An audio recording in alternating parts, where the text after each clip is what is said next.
Hello, everyone, and welcome back to Women Leaders, a podcast that explains global events through discussions with women experts. And welcome to ELN, the European Leadership Network, the home of this podcast. I'm Ilana Beit-El. I'm a Senior Associate Fellow at ELN, and I'm your host for this conversation with women who are leading and shaping the world in many ways and fields. And we need to be led and shaped, I think, is the reality out there, because just from our last podcast, in which we were trying to understand what happened in Venezuela, we have already had so much happening in Greenland, in Davos, between NATO allies, between a variety of other allies around the world, that it's all just getting too confusing for everyone. Rather than a long introduction, I'm delighted to say that we are going to work all of this out with two fabulous women. Almut Möller, who is the head of the Europe desk and at the EPC, the European Policy Centre, and Signe Biering, a former senior Danish diplomat and currently an expert in facilitation and moderation, which it seems to me what the world needs a lot of at this point in time. Ladies, well, lovely to see you. Thank you for joining us. To be here. Thank you. As ever, can we start out with you two just introducing yourselves briefly? Yeah, happily. Thank you very much for having me on the podcast, Ilana. I work at the European Policy Centre. I'm a policy analyst. I've been for a quarter of a century now. I was trained in international affairs through a European lens, probably as one of the earlier generations, not the first one, the earlier generations to be doing that. And so as an analyst, I've looked at the intersection between the union's internal shape, ability, clout, and lack thereof, and its ability to be shaping its regional and global environment rather than being shaped by it. And my background is I'm a political scientist, and I've been doing this for about 25 years overall, and I took 5 years to a different perspective when I worked for European Mayor, which also makes me a proud part of Northern Europe in solidarity with everything that is happening with our friends and neighbors in Denmark. And of course, I work for the mayor of Hamburg, which is also one of the 16 federal states of the Federal Republic of Germany, which meant I was in charge of legislation, both at national level and at EU levels. And I'm saying this because it helped shape my work a lot, because I studied multi-level governance in theory, but it was very formative to be actually in it. And so I'm trying to inject some of the learnings here into what I do today. And I try to be analytical while balancing it with convictions that care about how people are living together in Europe with care and compassion, and growing in the idea that we can actually do much more than we have achieved so far together. Yeah, so a lot of this I was generously given space to explore that in the world of think tanks and currently at the EPC. Really, really interesting. There's always that gap between theory and practice, isn't there? That, sort of you study things in theory, but when you actually have to go and do it, it comes out slightly differently. That's what I strongly felt when I joined regional government. That was just a few months before the pandemic started. So we went into crisis mode, and then even more formative was the start of Russia's war of aggression, where we tried to really be helpful wherever we could with those families fleeing the situation in Ukraine. And you suddenly try to accommodate a lot of different things at the same time, beyond the sort of legislative levels that are also there, that are very much about people. So yeah, I believe, that is something that has shaped me quite a lot.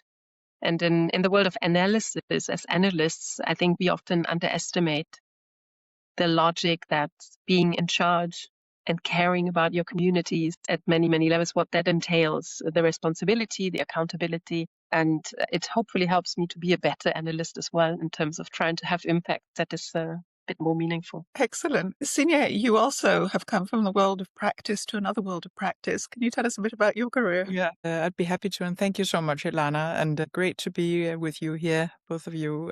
My background is law. Many, many years ago, I joined the Foreign Service and actually studied political science in Bruges, in Belgium. The European Union, the College of Europe is with a focus on Europe. So I come from that thinking of community thinking, you could say, how a small country like Denmark benefits from being in this joint group of European Union member states.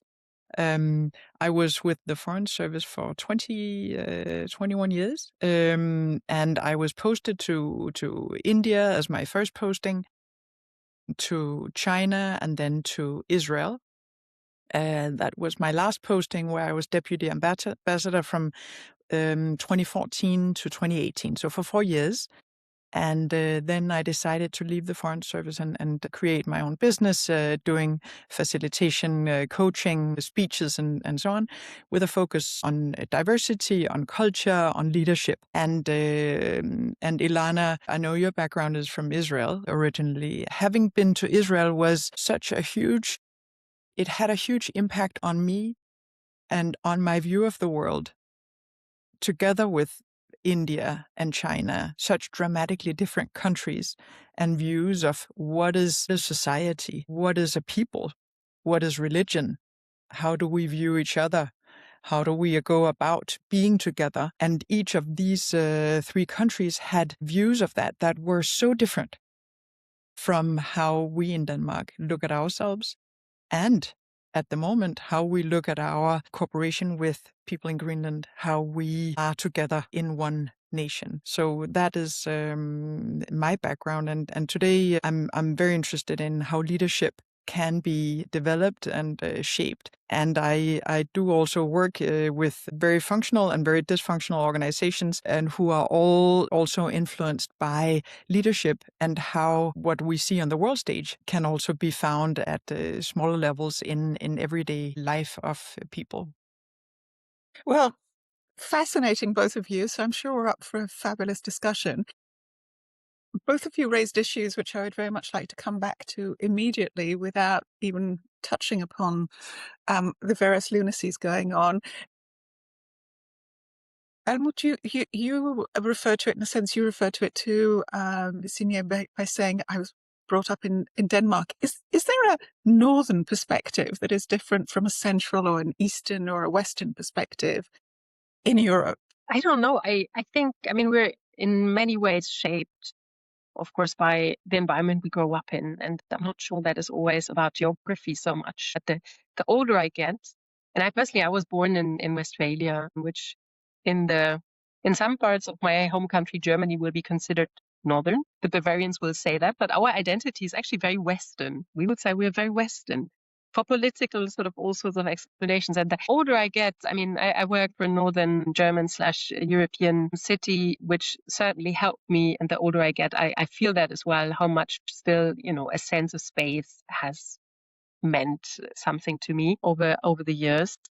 But I think it's also something I've tried to avoid in the work I've been doing as a think tanker. I previously worked, amongst others, with the European Council on Foreign Relations, where the whole idea, of course, ultimately behind creating a sense of togetherness is that you learn to care about one another regardless of where you're finding yourselves. So, and my training in that was perhaps strongly in the so-called then Greek Euro crisis, when a German chancellor in the days tried to explain, whether she did that well or not, how that was about Germany. But Germans would consider it a Greek problem, to kind of make sure that, and I've really struggled with that idea, because it's not easy to inject this sense of togetherness and solidarity when, a lot is about thinking in terms of geography. And in ECFR, I think, we were trying to sort of support each other in the various corners of Europe where we were finding ourselves, and learning to listen to the other perspectives. And we need to do that a lot more as Europeans, with all the difficulties I believe we have in that. So I guess my answer is yes, I feel increasingly part of the northern space in terms of my background, and maybe at times, the way I look at the world. But I also feel strongly that there is much more that brings me together with other parts of Europe as well. Interesting. Signe? I do think that in Northern Europe, there are some cultural specificities that are very much on the collective, but interestingly enough, also on being an individual, taking care of yourself within the collective. So it's an interesting conundrum that we feel that we feel responsible for others. So I generalize, we don't mind that much paying taxes, because we have this sense that this collective contribution can also help others help themselves. I will take care of myself. It's not an insurance company I'm paying money into. I'm paying my taxes into the state. And I will not withdraw the money compared to what I put into my taxes because I'm proud that I don't need to take out from the state. I don't want to be a burden on others. So this feeling of both being individualistic and collectivistic at the same time is a very, very strong, and many internationals in Denmark confuse this a little bit and can't really figure out what's up or down. Why do you put so much focus on not being a burden on others? So here in what we are seeing politically, there's also a little bit of, in the Danish mentality, if we don't bother others, we don't expect them to bother us. And suddenly we're being bothered a lot. And so it's a little bit confusing, because what do you do then with someone who's obviously not sharing our view of the world at all? And I don't want to simplify something very, very, very, very problematic, but for us at a very deep level, there's a disbelief that someone can't see how they plainly shouldn't trouble other people with their individual wishes. They really shouldn't. And then when they do and they have power, it is very, very, and I think in that way, that is also in Norway and Sweden and in northern Germany. But you tell me if that's true, if there are similarities. I believe so. Yeah. I guess this is a bit, Ilana, if you allow a kind of a floating conversation as well, because I've been thinking about, especially, looking at the intense pressure that Denmark is put under and how leading politicians across Europe have communicated about that. I was quite surprised still that, at least in some corners of Europe, including in my own country, Germany, there is a way of talking about Denmark in very legalistic terms. Our strong ally in NATO, our, EU member, as if, you weren't our neighbors and friends. And we've been through a lot of things over many years. And there's a history, of course, to it, but I'm looking at the more recent decades of growing together in Europe. I was actually quite infuriated by how little I perceived a sense of care that is beyond a legalistic speak. Mm-hmm. And an acknowledgement of a complexity of a situation for reasons that a former diplomat knows much better than I do, given the difficult dependencies we have with the United States. But this sense of being in something together and being able to talk to one another beyond the language of formal diplomacy is something I'm really surprised has not worked well in all corners of Europe. And here I perceive Europe's North actually quite as a pioneer, in that I perceive even in diplomacy, Northerners much more, very profound, but with an element that is also allowing for a personal engagement. And I wish at times that was more widespread. So thank you, Paul, for doing that for us. I think our union cannot live without that sense of care and language and way of working with one another, because we're not ultimately a sort of an international organization. This is much deeper, the dignity of this European Union. I think our citizens also would want us to show that at times, and I'm not sure we're getting it right at the moment. Dignity is a fabulous word, because hasn't this been a period, you could say a whole year, you could say 2 terms, of an absence of dignity? But yes, isn't really the whole situation we're living through currently? Sometimes it's Davos, sometimes it's Greenland, sometimes it's, Zelensky sitting in the White House being humiliated. Isn't there an absence of dignity currently in the world and in world affairs? If I may, ironically, I think there's an increased focus on the person, on the human in diplomacy, the human in politics, because there's such an extreme lacuna of dignity, as you say, in some of the highest offices. Somehow what I noticed, but also I also am a psychotherapist. So of course I see these trends maybe more than others. I see that what has happened over the last year, the freezing effect it has had on us all, but not least in politics, is remarkable. So I think what Almut is also talking about is this if we are a little bit deer in the headlights under this threat, it's natural because it's such a heavy threat that we have all been under. And there's this increased talk about the individual. How does the individual handle this threat, and how do we deal with it? How Macron, the way he's dealing with it, or Mette Frederiksen, our prime minister. So the increased focus on the personal, increased focus on how do they as human beings respond to this incredible burden, this incredible threat. Rote, how do you respond? Is it dignified or not? And having been in diplomacy, one of the takeaways is how human it is, how policy is shaped by human beings also in Europe, how much the human is there in the negotiation room, where you can't take it out of. There are many other things. There are many systemic pressures. There's economy. There's many other things that are shaping what the results are. But the human has an impact. And there's something really wonderful in all of this tragedy. There's something really wonderful about the humanness of it. People saying this is not decent. I'm not sure I would use the word wonderful, but that's my personal opinion. Almut, how do you feel about that? Yeah. I mean, I find really, if I put myself into the shoe of someone who would have to communicate in such an environment, I mean, leaders always have to communicate to different communities, at least in our democracies. And now there is another layer of difficulty because of adversarial behavior that is so in your face, so extreme, not so unexpected because we knew it coming. The intensity is just endless, I believe. I mean, having listened to Davos yesterday. So this is an environment that Europeans have not found themselves in for a long time, at least not in my lifetime. And we are used to a benign environment, and this is a malign environment increasingly. So the question of how do you communicate in those different arenas with differing objectives, I believe is a very challenging one, especially for those who are not the diplomats, but the politicians that also have to care about their local constituencies and their people. And I have to say, I admired. I don't speak Danish, and yet, I mean, the communication that I had that was available for me to listen to by your Prime Minister, Frederiksen, where I can feel that she is someone, of course, who cares deeply about her country, her people.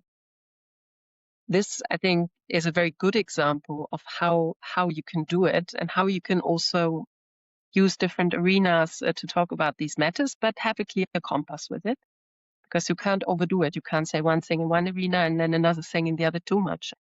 Things have to fit together still, because otherwise your authenticity and credibility is also vanishing.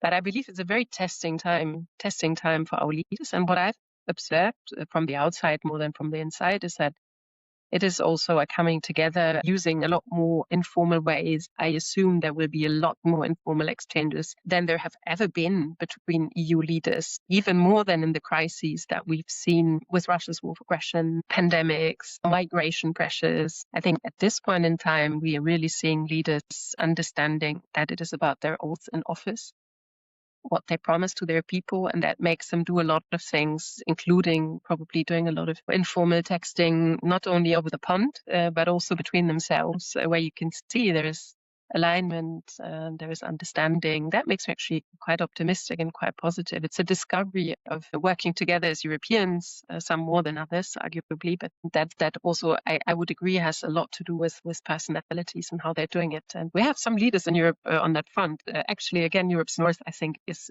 good at it. We have a few others who I find outstanding in this way. For example? Well, Alex Stubb, I find always, very interesting and compelling sort of to listen to the clarity, but also the leadership.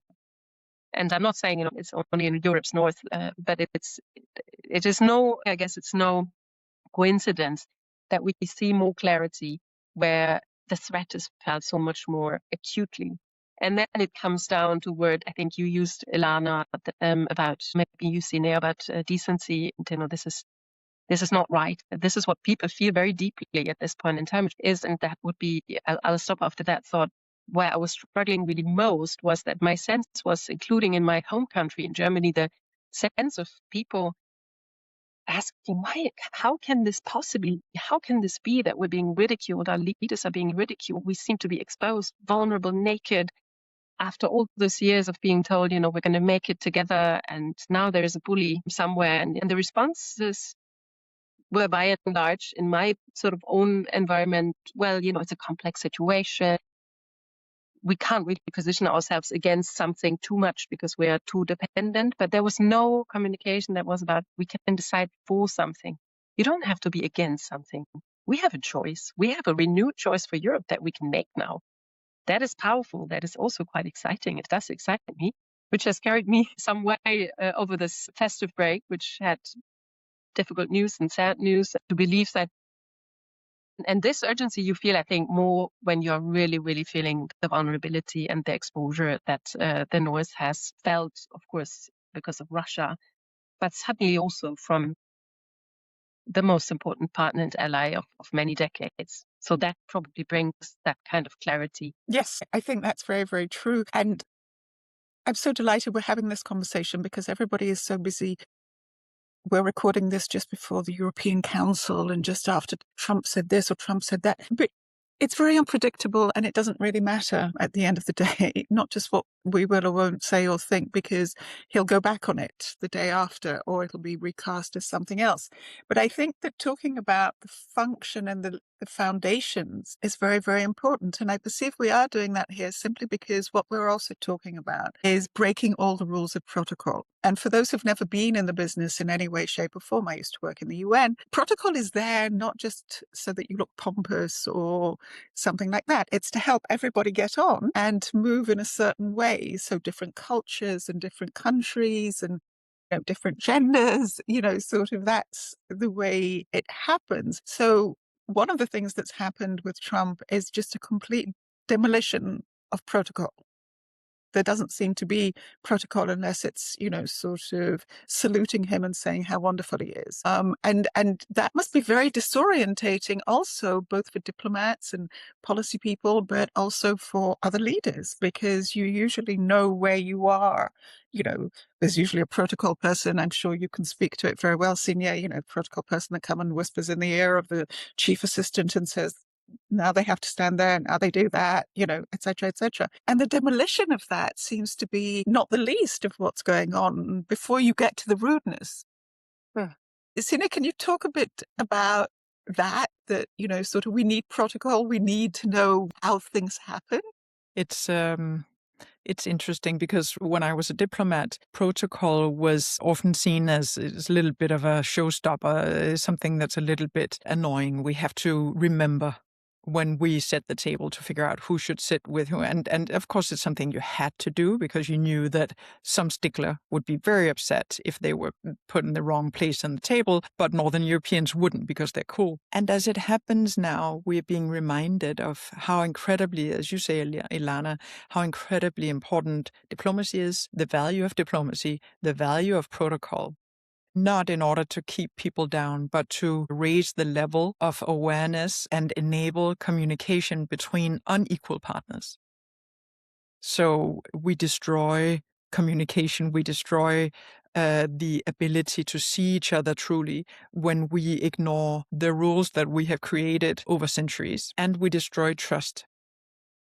And so I worked in the internal police in Denmark for a couple of years. And there, I remember there had been a scandal that was years before with one member state of the European Union. And it had an effect 20 years later that there was not really a trust in that country's internal police because there had been this trust break some years before. Anyway, so for me, and we have done something ourselves, so it's just so clear that what's happening right now is, on the one hand, rupturing trust to a massive extent, but it's also fortifying trust because we have to. we have to trust Canada. We have to trust each other in NATO. We have to trust that Turkey really wants to support us with Greenland. We have to look each other in the eyes and say, are we on the same?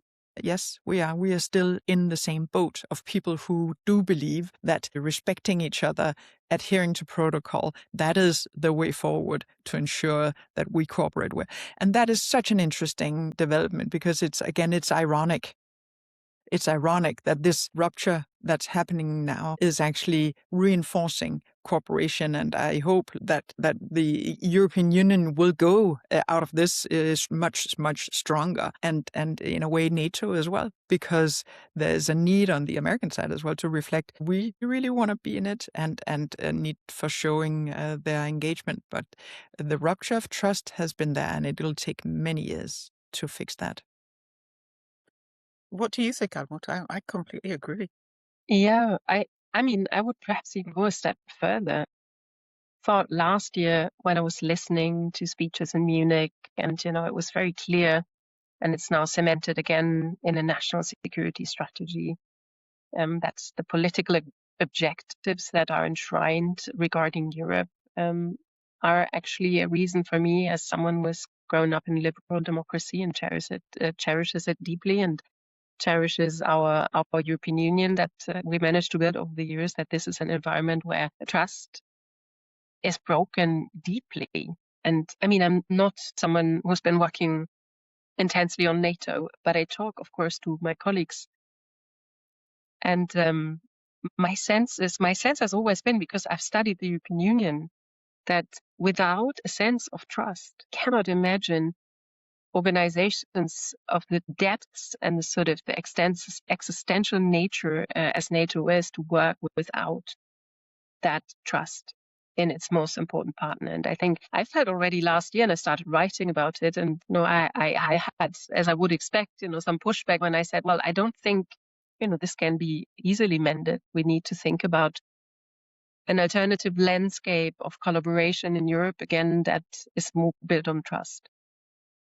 Because the damage that has been done to this glue, beyond the legal and the institutional pieces that we all know and study, that glue is ultimately really trust, certainly in the European Union, where we've also seen a lot of erosion of trust over time. I hope that's going to get better now. I think we are finding a reawakening in the need to trust each other now. And I would really go as far as to say, I don't have an alternative to NATO. I don't want to tear it down any further. But for me, the trust piece is one where I would certainly believe that European leaders that have to cater for the security and well-being of their citizens, they cannot work with this low or absence of trust in the context of the alliance.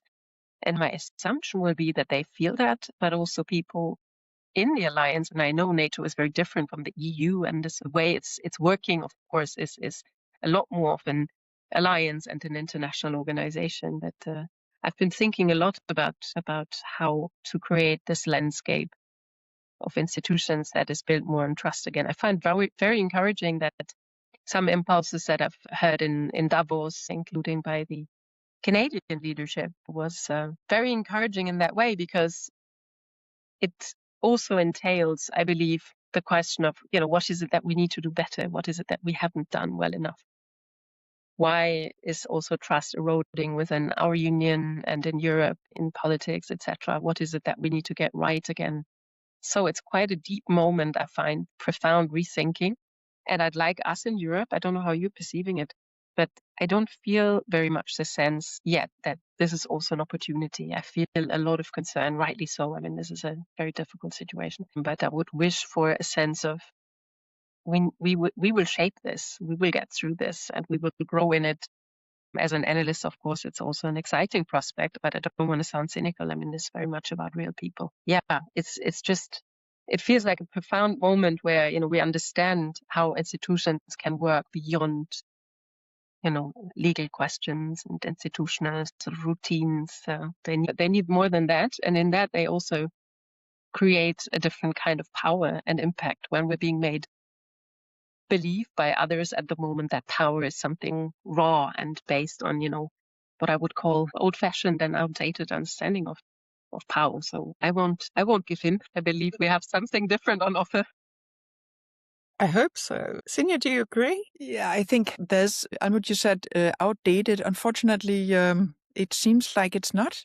That it's in the vogue as well again. And somehow the age of the predators forces us to rethink how do we respond as democracies and as vibrant democracies in Europe? How do we respond to this very, very simple way of reacting, very, very primitive, sending private texts out in the open that destroys. So it's for us, it's really hard for us. When I'm saying, I think many, many Europeans, it's really hard to see what is the interest of someone to expose close partners to such an extent. And because it's so much in our genes that we have to cooperate in order to survive. So this doing everything against any corporation is such a slap in the face that we have to stop and reflect deeply on. So how do we actually respond to these predators? How do we respond not only to the Trump administration, but also to the whole the tech moguls and the people who are insanely wealthy and who are not very interested in European democracies? So this disdain for Europe, what will our response be? And I agree, Almut, we don't know yet what the response will be. We're sitting a little bit on the fence. And at the same time, I don't see that we have any choice but to work together. Mm.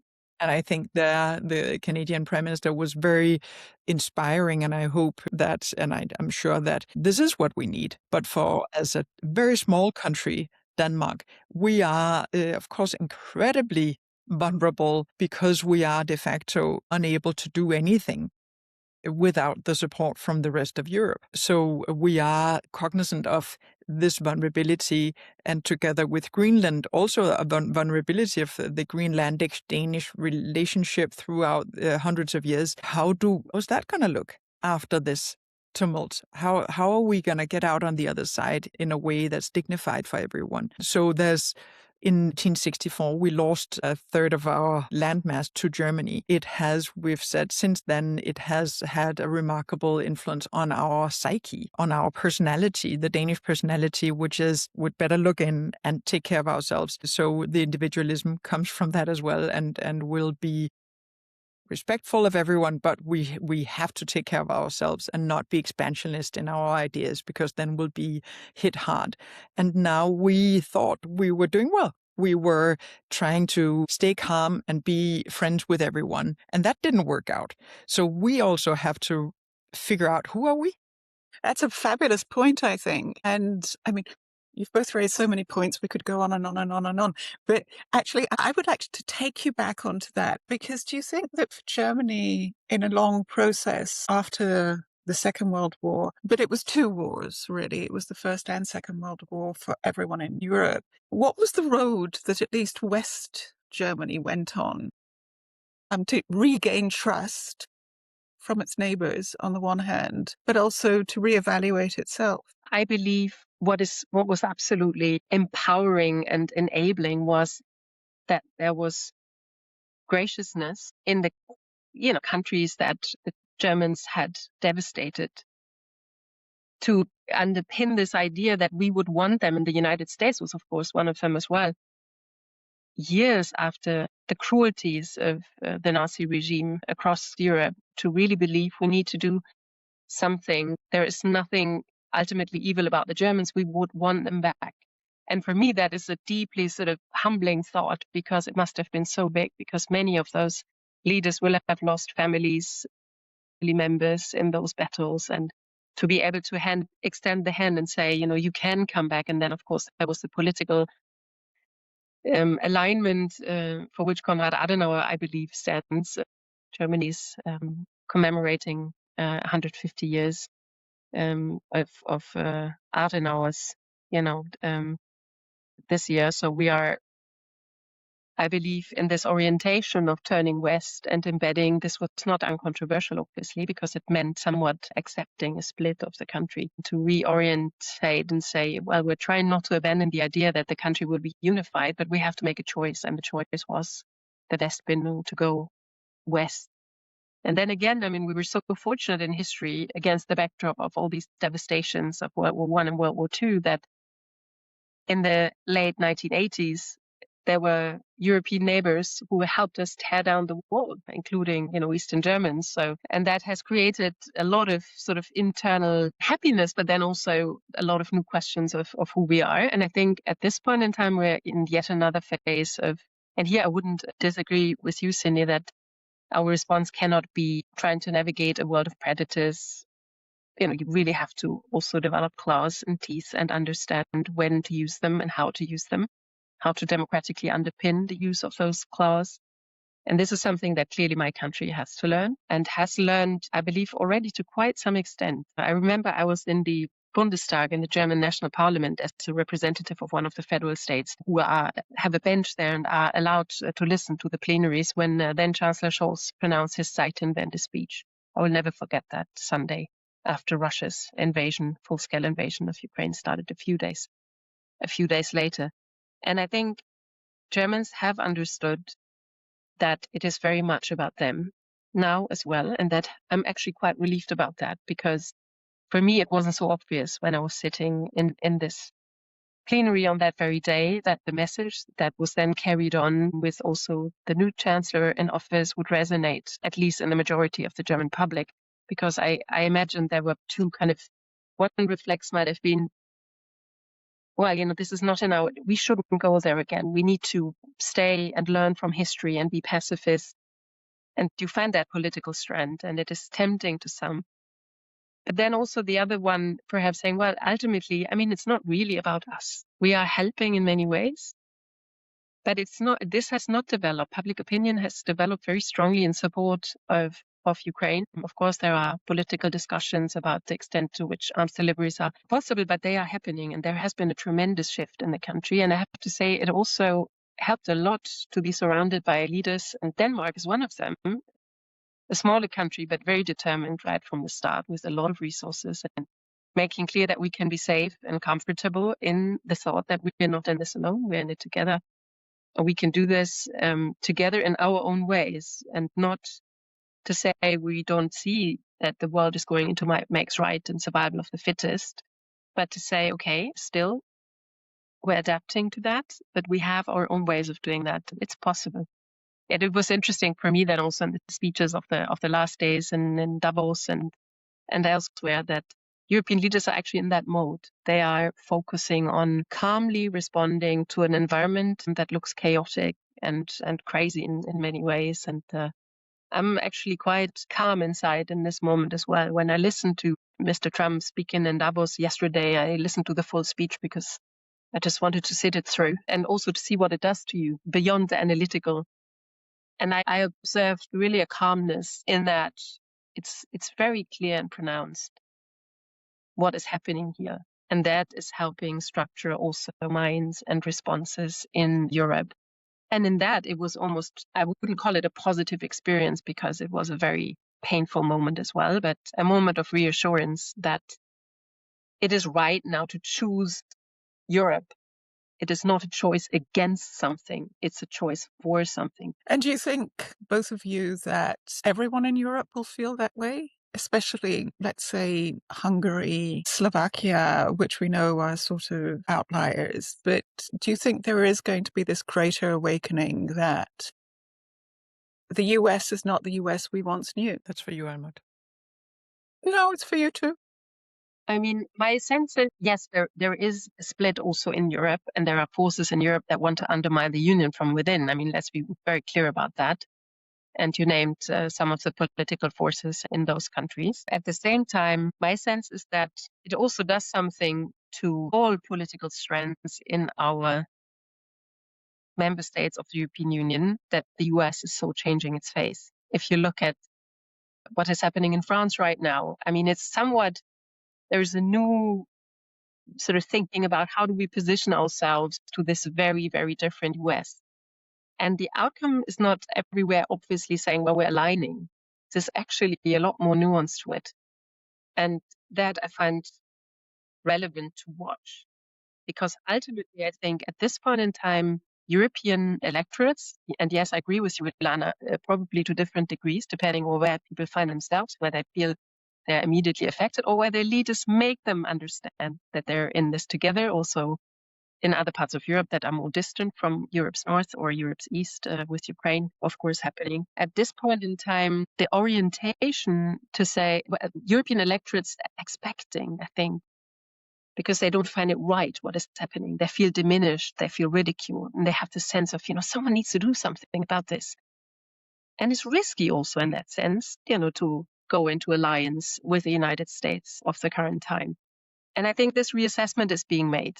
But of course, I am also worried, deeply worried, because our union is not fit for this moment. I don't see at the moment, no illusion about the thin likelihood of many of the things that I can think of as a think tanker that need to happen now, happening because the political stamina, this needs a lot of determination and a lot of trade-offs will be required. And do I trust this can happen? Then I find probably more comfort in, like you say, Ilana, going back in history and thinking about moments that were actually devastating moments of destruction. Yes, humankind is able to do things. We're not powerless. We are adapting to the situations. And here, I guess, it is getting less relevant what currently is happening in the heads of the leadership in Hungary or Slovakia, because they, to me, start to be looking much more like minorities than they've looked to me over the past couple of years. I think that's very, very true. To me, this conversation is so fascinating. We could go on and on, but unfortunately, we're going to have to wrap it up in a minute. To me, it seems that we're living in a moment, sort of rudeness is a bit like death after chronic illness. It's a shock, but not a surprise.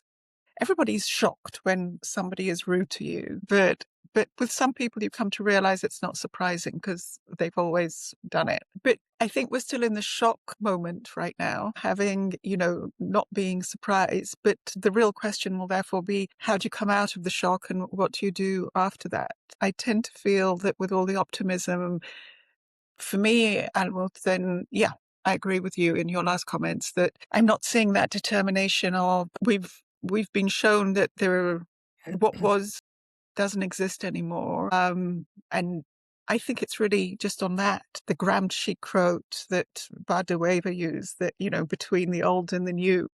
I also find it very interesting that the two most interesting speeches for me at Davos were actually not Trump or anyone else, but Mark Carney and WWII, coming from completely different points of view, from completely different political affiliations. Both of them managed to say things that were really very striking and to stand on their own 2 feet and demand that everybody stands on their own 2 feet.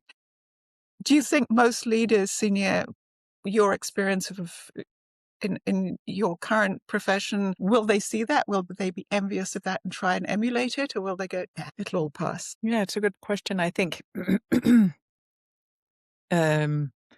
I think most leaders will be scrambling a little bit to figure out this patchwork of interests and alliances that are building and rebuilt, that are being kind of torn apart and rebuilt now across the world. How do I negotiate that in a good way? And not everyone can be as clear as Canada, but we can in Europe, in each of our own situation, look at what are the interests of Europe, and also maybe for us, the US has been a very large trading partner, very, very, very important partner for us. It won't disappear because there are still forces. I get messages from former diplomatic colleagues and Americans saying this is, of course, a travesty, and we are still here on the other side. So it's not a unitary bloc. It has so we'll have to see, how do we negotiate, and I think that's a normal thing also for two leaders to say, okay, let's breathe and figure out how do we deal in this very murky situation, and where are we able to be very clear, to be able to signal, not least to our population, this is risky, this is seems very, very vague or threatening, and we need to stand firm, because fear is not a strategy. in this present time, we have to feel that even though we are tiny and Greenland is much tinier population-wise, we have to not fear and let us be frozen in the headlights. We have to be able to think clearly. But I think that's a very optimistic and constructive way to end this excellent discussion. Thank you both, because it's really been great. Thank you to Almut Möller and Signe Biering. Keep listening to our conversations and support us with a subscription on your podcast platform. Leave us a 5-star on Apple Podcasts and Spotify. And of course, add to the conversation with your comments. In addition, help support our podcast and spread the happy word of this episode to friends, colleagues, enemies, family, and anyone you think would like it. We're on all media, so reach out on Instagram as @women_leaders_podcast and on ELN, Twitter, Facebook, and LinkedIn. All information and links mentioned in the episode can be found in the notes. I'm Ilana Betel, together with my friend and producer Florence Ferrando, and we will be back very soon with another great conversation.